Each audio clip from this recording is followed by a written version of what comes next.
Assalamualaikum warahmatullahi wabarakatuh.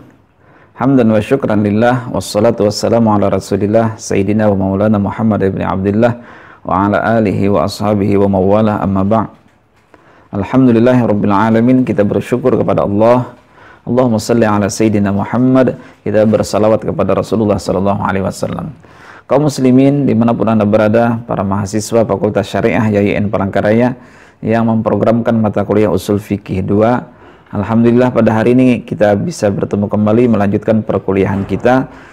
Materi kita yang akan kita bahas adalah masih terkait dengan qawaid usuliyah lughawiyah, yaitu kaidah-kaidah usul fiqh dilihat dari segi kebahasaan. Nah, fokus bahasan kita adalah tentang lafal dilalah atau penunjukan terhadap hukum perspektif Syafi'iyah. Sebelumnya, marilah kita bersama-sama membaca basmalah. Bismillahirrahmanirrahim.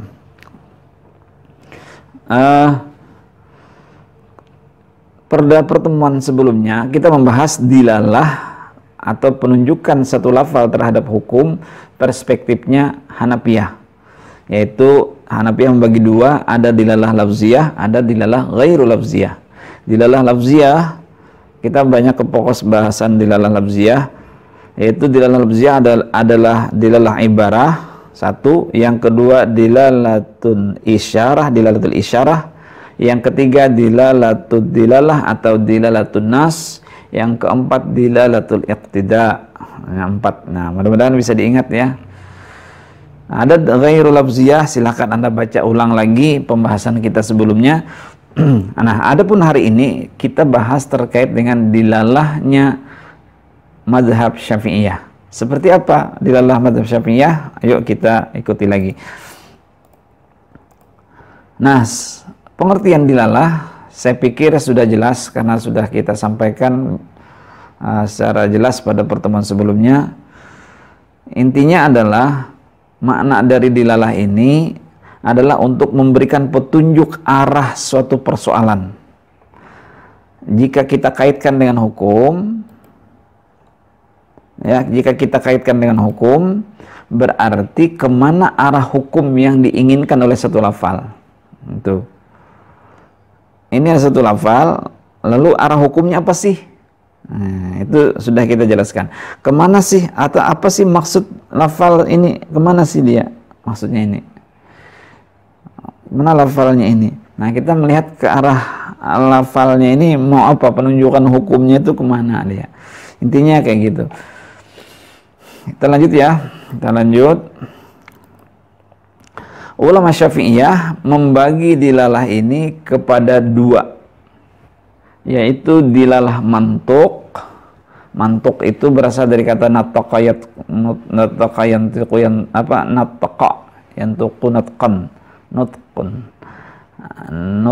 ucapan, bukan mantuk bahasa Banjar. Mantuk. Yang kedua mafhum, dilalah mafhum. Ada dilalah mantuk, ada dilalah mafhum. Lanjut, dilalah mantuk. Nah, dilalah mantuk,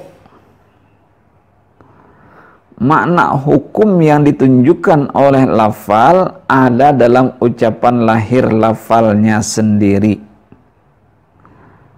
Apa yang tersurat dari lafal itu, itulah yang disebut mantuk. Nah, ini nanti kita bandingkan dengan dilalahnya Hanafiyah ya gitu. Dilalah mantuk itu adalah apa yang tertulis itu juga yang dipahami. Kayak gitulah bahasanya. Apa yang tertulis itu pula yang dipahami. Kira-kira bisa dipahami ya? Apa yang tertulis seperti itulah yang dipahami. Itu makna mantuk. Itu aja yang Anda catat.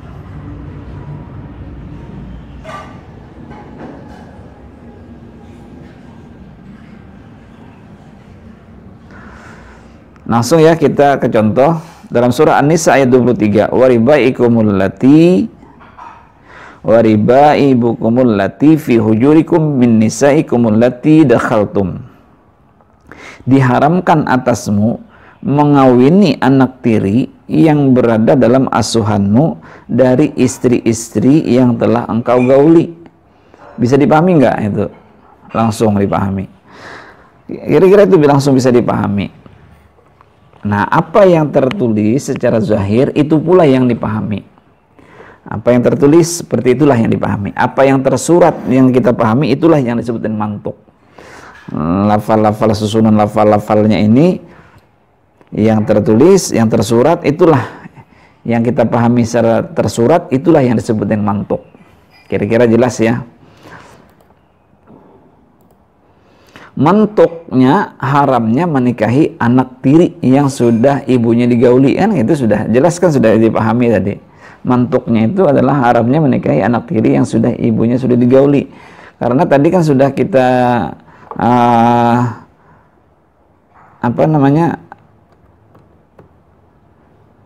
sudah kita pahami, diharamkan atasmu mengawini anak tiri yang berada dalam asuhanmu dan istri-istri yang telah kau gauli.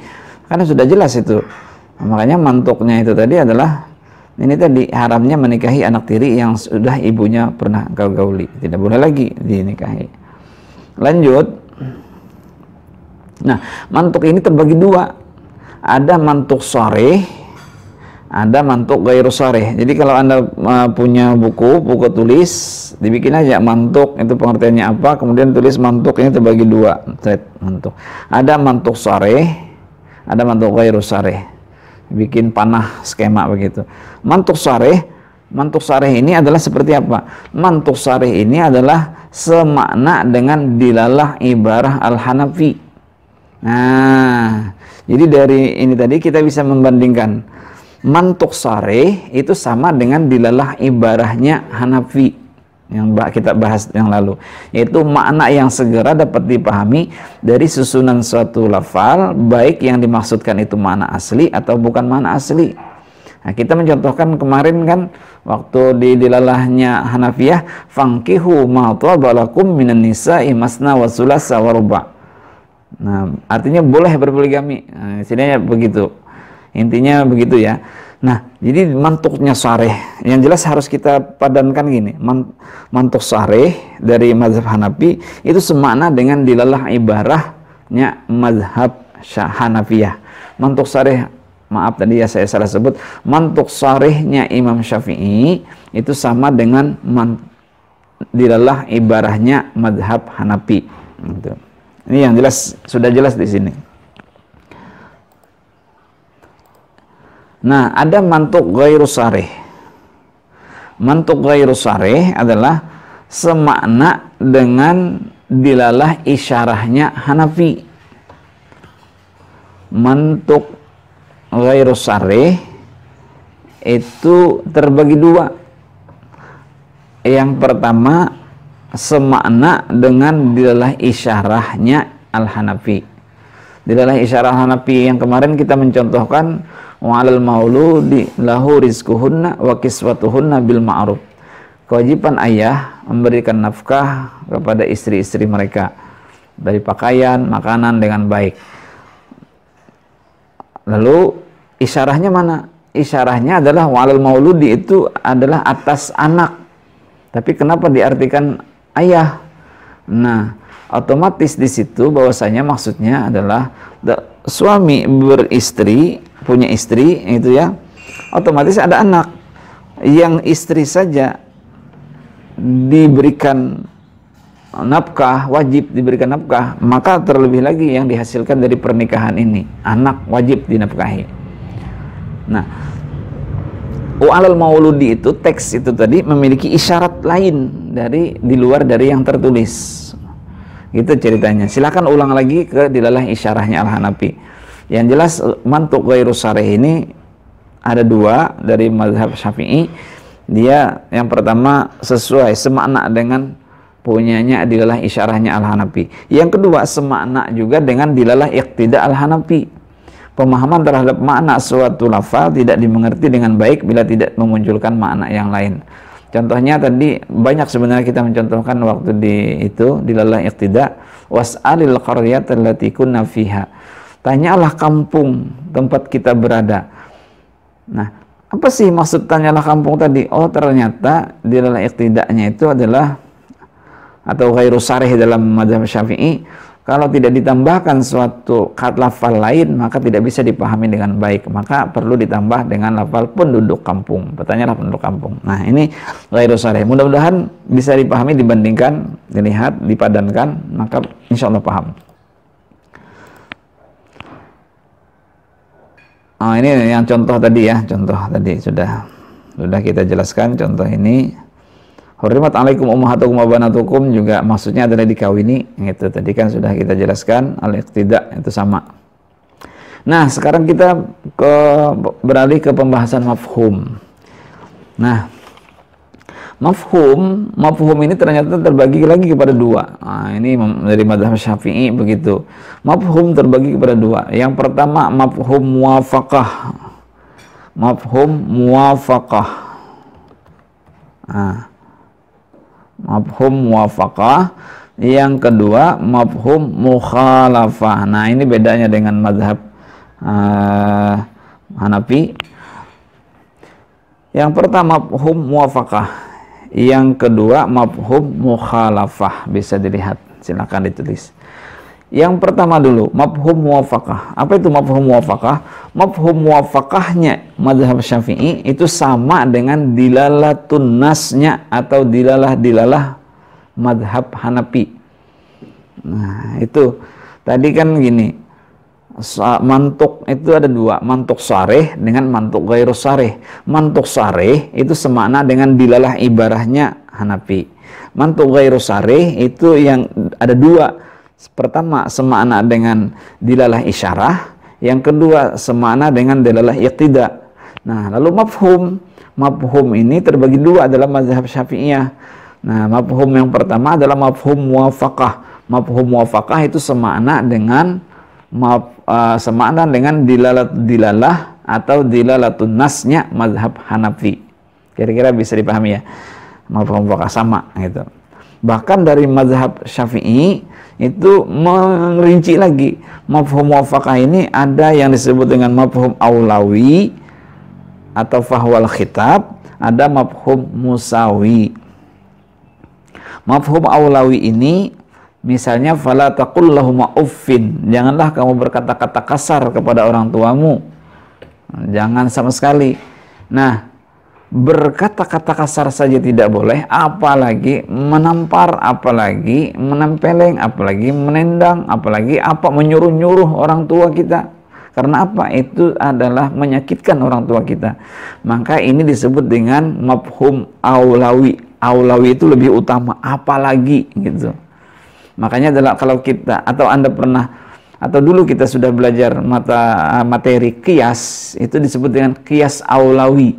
Nah, kalau Anda ingat kan, asal itu berkata faraonnya menampar, menempeleng, menendang, apa gitu ya. Nah, itu sudah disebut dengan faraon. Nah, itu yang menendang, menempeleng itu faraon, furu. Nah, itu disebut dengan qiyas aulawi. Atau di sini mafhum aulawi sebutannya. Kira-kira bisa dipahami. Yang kedua mafhum musawi. Mafhum musawi ini antara yang disebutkan dengan yang tidak disebutkan itu sebanding. Kalau yang aulawi tadi antara yang disebutkan dengan yang tidak disebutkan lebih tinggi yang tidak disebutkan. Menampar menendang itu lebih ganas lagi daripada berucap tadi kan gitu. Yang tadi kan berkata kasar, tinggi sedikit aja nada suara kita dengan orang tua itu sudah dilarang gitu. Nah, seperti yang saya jelaskan pada waktu itu, anak ini sudah merasa bisa, orang tuanya ini memadahi terus gitu. Nah, pahamnya nah, jawaban kayak gitu itu sudah termasuk larangan dalam agama. Nah, mafhum musawi, kita kembali kepada mafhum musawi. Antara yang disebutkan dengan yang tidak disebutkan itu sebanding. Innal ladzina ya'kuluna amwalal yatama zulman innama ya'kuluna fi butunihim nara. Orang yang memakan harta anak yatim di bawah perwaliannya secara zalim, innama ya'kuluna fi butunihim nara, sesungguhnya mereka memasukkan dalam perut mereka itu api. Memakan harta anak yatim sama dengan memakan api, kayak gitu modelnya. Nah, lalu gimana? Mana yang musawinya? Tadi sudah kita bahas juga waktu itu kan. menghabiskan, menggunakan, membelikan sesuatu, menggunakan uang itu, walaupun saya tidak makan katanya, tapi saya cuma membeli itu aja, ya sama aja gitu. Nah, makanya disebutin musawi, sejajar. Kira-kira bisa dipahami ya, mudah-mudahan.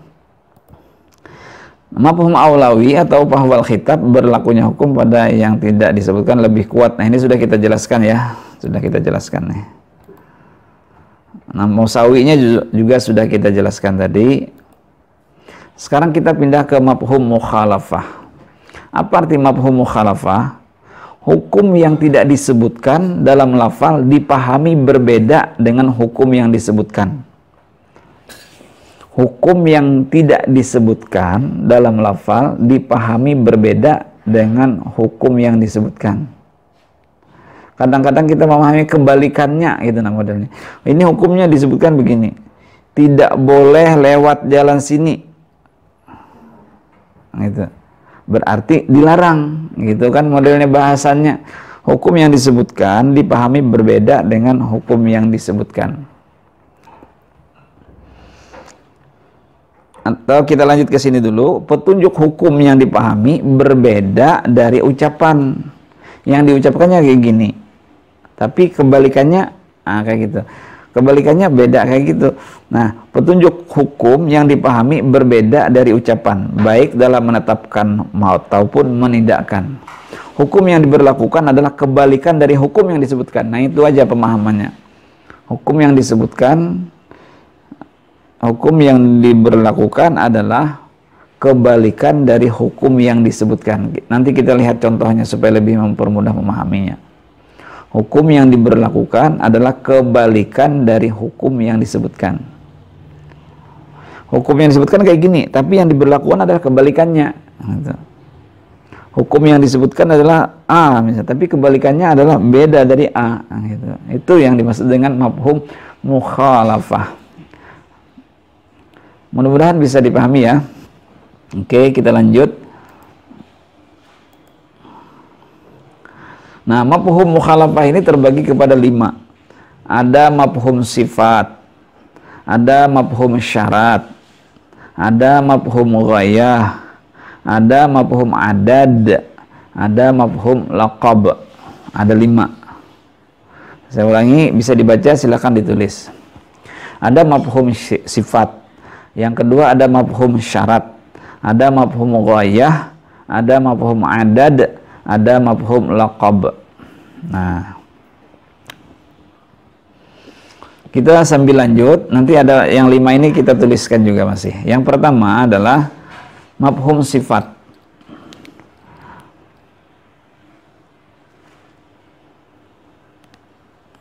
Mafhum sifat adalah menetapkan hukum pada yang disebutkan dengan suatu sifat. Menetapkan hukum pada yang disebutkan dengan suatu sifat. Kita menetapkan hukum itu karena ada satu sifat gitu. Selama sifat itu ada, maka berlakulah hukum yang tertulis. Tetapi bila tidak ada, berlakulah hukum yang tidak tertulis. Wah, ini juga memahaminya. Kita ke contoh aja langsung. Quran surah An-Nisa ayat 25. Wa man lam yastati' minkum tawlan ay yankihal muhsanatil mu'minati famimma malakat aymanukum min fatayatikumul mu'minat. Barang siapa di antara kamu yang tidak mampu mengawini perempuan merdeka yang mukmin, nah ini sifat nih, merdeka dan mukmin itu sifat, maka ia boleh mengawini perempuan mukmin dari hamba sahaya yang kamu miliki. Barang siapa di antara kamu yang tidak mampu menikahi perempuan merdeka yang mukmin, maka ia boleh mengawini perempuan mukmin dari hamba sahaya yang kamu miliki. Mafhum mukhalafahnya apa?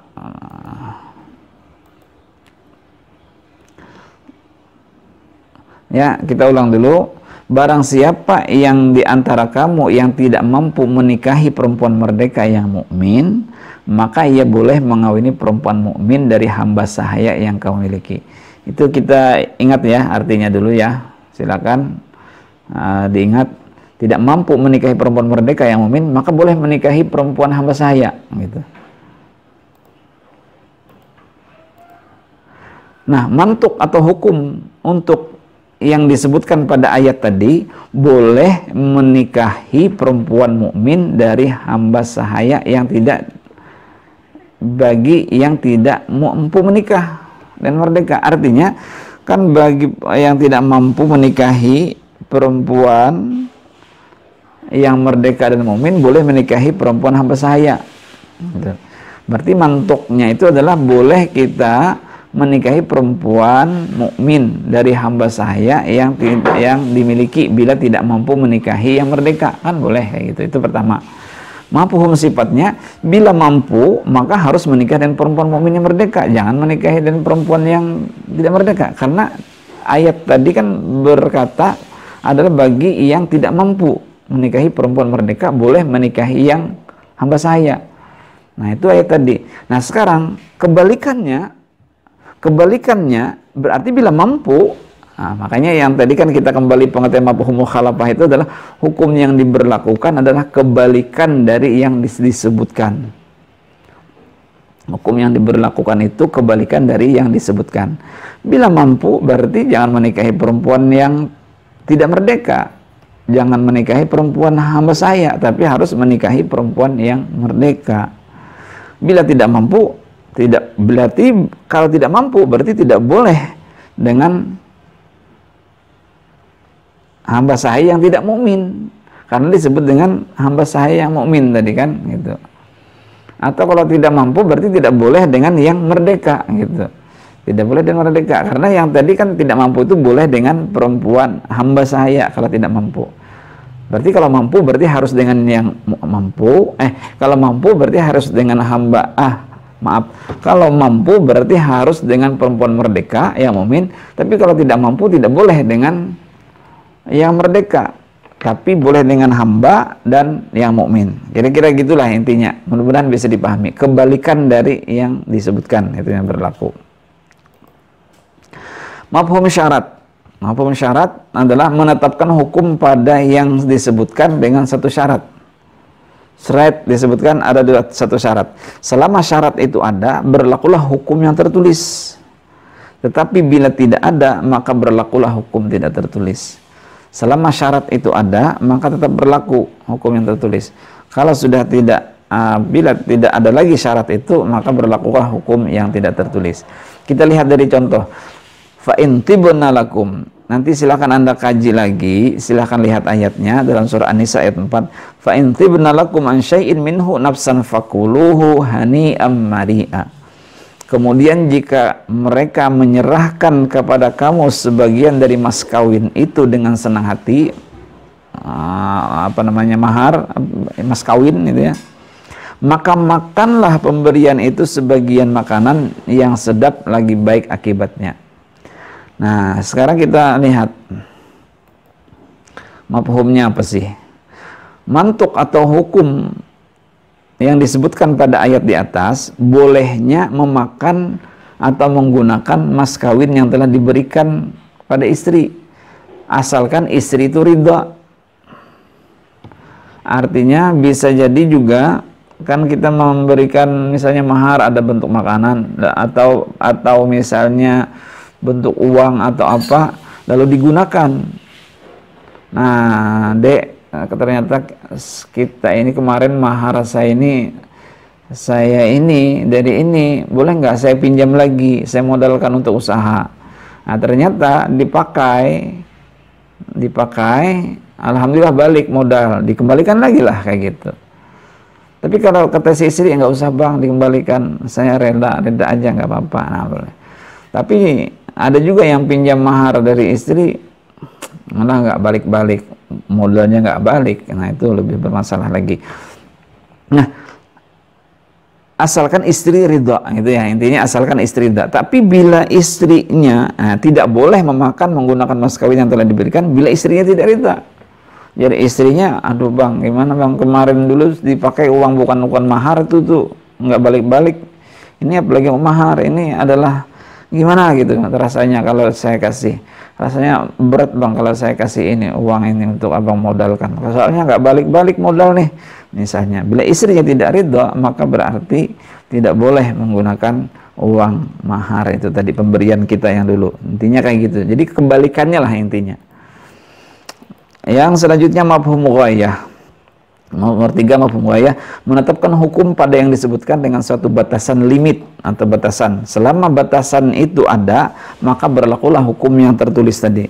Tapi bila tidak ada, maka berlakulah hukum yang tidak tertulis.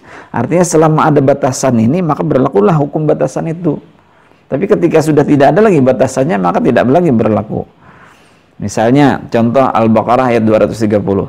Fa in talaqaha fala tahillu lahu min ba'di hatta tankiha zawjan ghairah. Kemudian jika suami mentalaknya sesudah talak kedua, maksudnya berarti ini talak ketiga, maka perempuan tidak halal lagi baginya hingga ia kawin lagi dengan suami yang lain. Hingganya itu adalah batasan namanya. Limit idesen. Jadi kalau sudah menikahi sesudah yang kedua berarti talak 3 maksudnya itu. Kalau sudah talak 3, ini makanya orang dalam keluarga itu tidak boleh mengucapkan kata-kata talak cerai itu, tidak boleh. Karena cerai atau talak itu akan jatuh. Walaupun sebenarnya jatuhnya talak itu adalah diucapkan di depan pengadilan kalau kita menganut fikihnya kayak gitu. Tetapi secara hukum Islam, satu kali menyebutkan talak, nah ayo ujar yang bini. Karena saking dia tidak mau kalah juga ceritanya kan. Nah, sama-sama egonya tinggi. Apalagi misalnya si istri ini suka mancing-mancing. Kada hendak lagi nyaman ulun bulik ja. Nah, kayak seperti itu. Nah, si suami kan gak bisa dipancing. Cerai aja dah. Ayo. Nah, maka jatuh talak itu. Sawat 2 kali, 3 kali menyebutkan, maka itu akan jadi talak 3. Maka perempuannya atau laki suami istri yang masuk dalam talak 3 tidak boleh lagi menikah dengan suaminya, atau si suami ini tidak boleh lagi menikah dengan istrinya itu sampai si istri ini kawin dengan orang lain. Jadi gimana tuh masalahnya? Tambah rumit kan kehidupan ini gara-gara mulut. Nah, berarti hingganya itu hingga ia kawin lagi dengan suami yang lain, itu adalah batasan limit namanya. Coba kita lihat penjelasan di sini. Mantuk atau hukum untuk ayat disebutkan di atas tadi, tidak boleh menikahi mantan istri yang telah ditalak 3 hingga ia dinikahi laki-laki lain. Itu mantuknya. Mafhum ghayahnya, bila mantan istri yang ditalak 3 menikah dengan laki-laki lain dan kemudian bercerai dan telah habis masa iddahnya dengan laki-laki lain tadi, maka boleh. Artinya hingga ya, berarti habis masa hingga tadi, berarti bila ini sudah talak 3, lalu ternyata menikah si istri ini dengan orang lain lagi, kemudian cerai dia, berarti kebalikannya dari yang disebutkan dulu, berarti ini sudah bisa, berarti ini sudah nih menikah lagi. Tapi tentunya ada syarat-syaratnya. Tidak boleh direkayasa pernikahan dengan orang lain itu. Anda silahkan baca fikih, pelajari fikih. Apa sebutannya itu?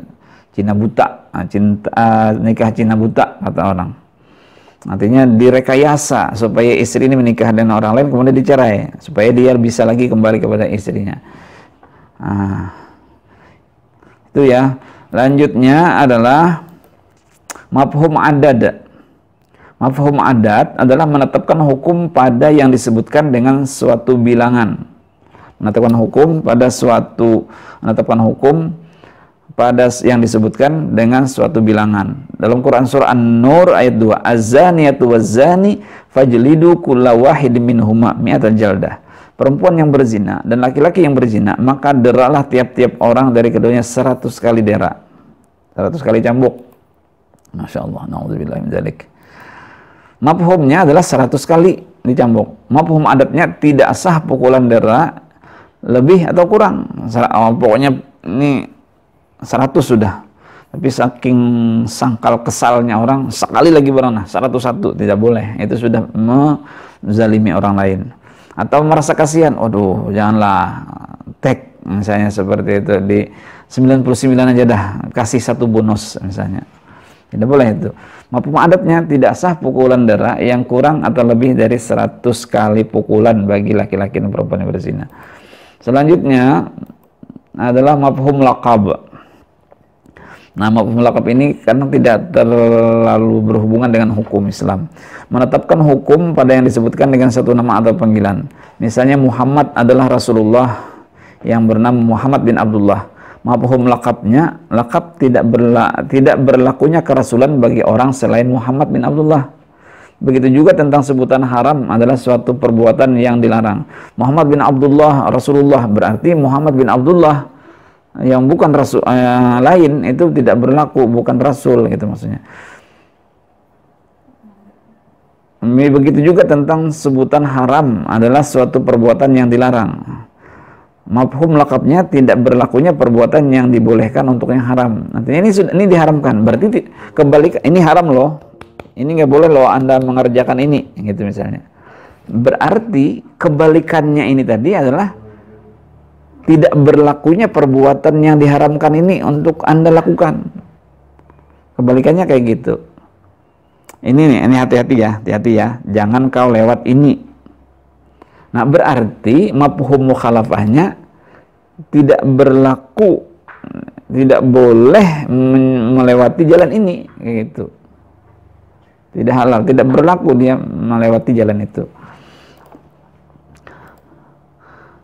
Nah, kita agak panjang pembahasannya, sedikit lagi. Kehujahan mafhum mukhalafah ini, mafhum laqab tidak dapat dijadikan hujah, intinya kayak gitu. Tapi mafhum sifat, mafhum syarat, mafhum ghayah, mafhum adat dapat dijadikan sebagai hujah, syaratnya tidak bertentangan dengan nas yang lain dan tidak adanya ketentuan bahwa nas itu tidak boleh diberlakukan untuk pemahaman mafhum mukhalafah.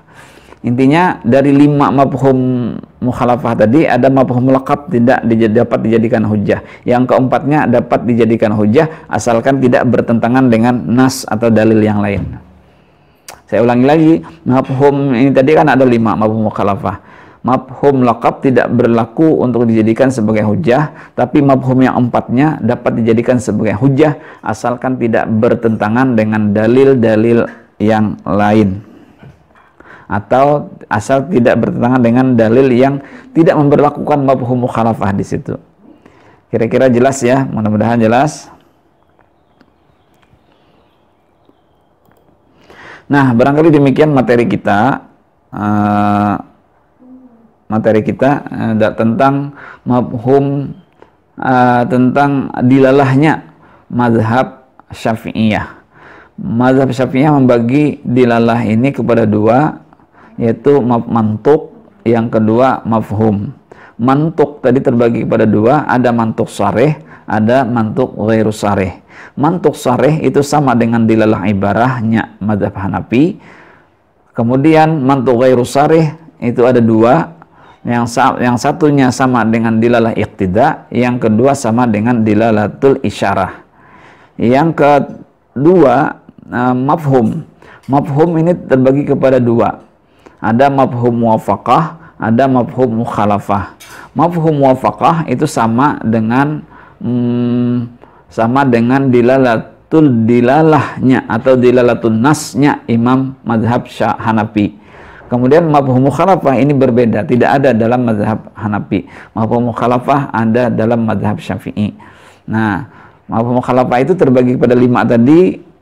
Silahkan eksplor kembali. Ada mafhum sifat, ada mafhum syarat, ada mafhum ghayah, ada mafhum adat, ada mafhum laqab.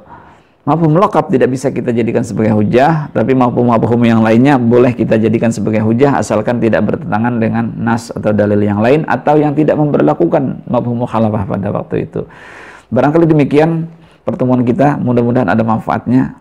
Kita akhiri bersama-sama baca alhamdulillah, alhamdulillahirabbil alamin. Assalamualaikum warahmatullahi wabarakatuh.